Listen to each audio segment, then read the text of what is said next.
si Attorney Libayan, pag kinakasuhan, bakit hindi isa-isa? Bakit multiple? Charot. Kahit na may makakita o hindi makakita sa'yo, madaling gawin ang pagsusugal. Pero, yung magsalita ka, kalabanin mo yung mga ganyang platform, napakahirap gawin yan. Eh, ang sugal naman kasi napakalawak niyan eh. Maraming klase ang sugal. Yung, meron, di ba, merong legal na sugal, meron ding illegal na sugal. So, ay nga, ang dahilan nila, legal naman yun. So, porque legal siya, is okay na. Ganun yung mindset nila. So, ngayon, kung kukontrahin mo yun, yung mga taong nagsusugal, sasabihin mo sa kanila yung totoo. Ang isa lang naman ang madalas na maririnig mo sa kanila, anong pake mo? Pake mo. Buhay ko to. So, mas mahirap magsalita. Una, lalo na kung kapamilya mo yan, ang hirap sabihin na tumigil na siya. Sabi niya, pera mo ba? Pera mo ba? Yung pinasusugal. O, finish ka na, di ba? Hindi mo naman pera. Paano mo sila pipigilan? Paano mo ipapaliwanag, bubuksan yung mga kaisipan nila na naliligaw na sila ng landas? Napakahirap gawin. Kailangan maging persuasive, powerful yung mga gagamitin mong words. At siguro kailangan may bukod sa kailangan may plus points kung may authority ka para magsalita. Pangalawa, may authority and power.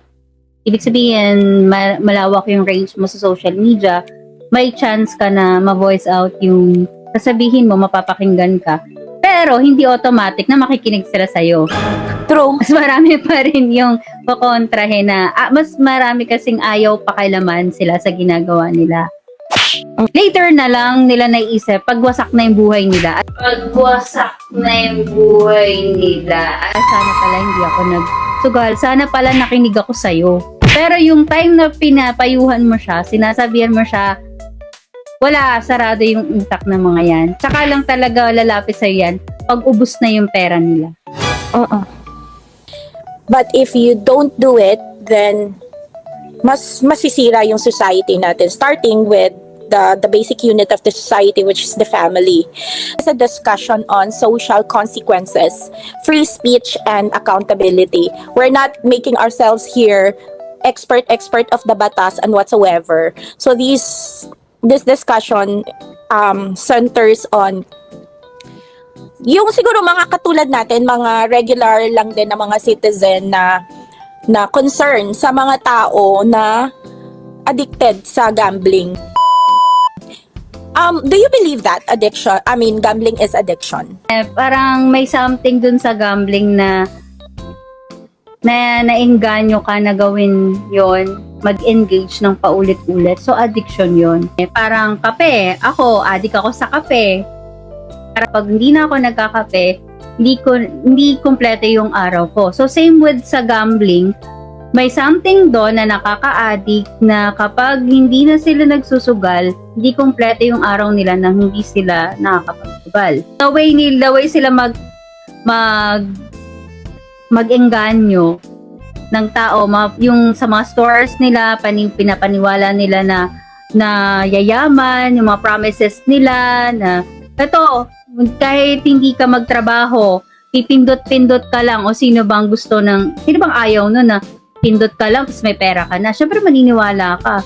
Dahil karamihan sa atin wala naman trabaho sa Pinas, mas mahirap kasing kumuha ng valid ID, sabi nga nila, nabasa ko lang, diba? Kesa maglaro ng scatter. So, anong pipiliin nila? Mag-apply ng trabaho o mag-scatter? O di mag-scatter na lang sila. Mag-scatter na lang sila. Controllable. Magnet ka na. Diba? Nahanap ko na yung term. Pag hinahanap, hanap mo na. Hanap mo na. Adik ka na. Like truth, I bite through the shame. The pride's calling back and I'm staking my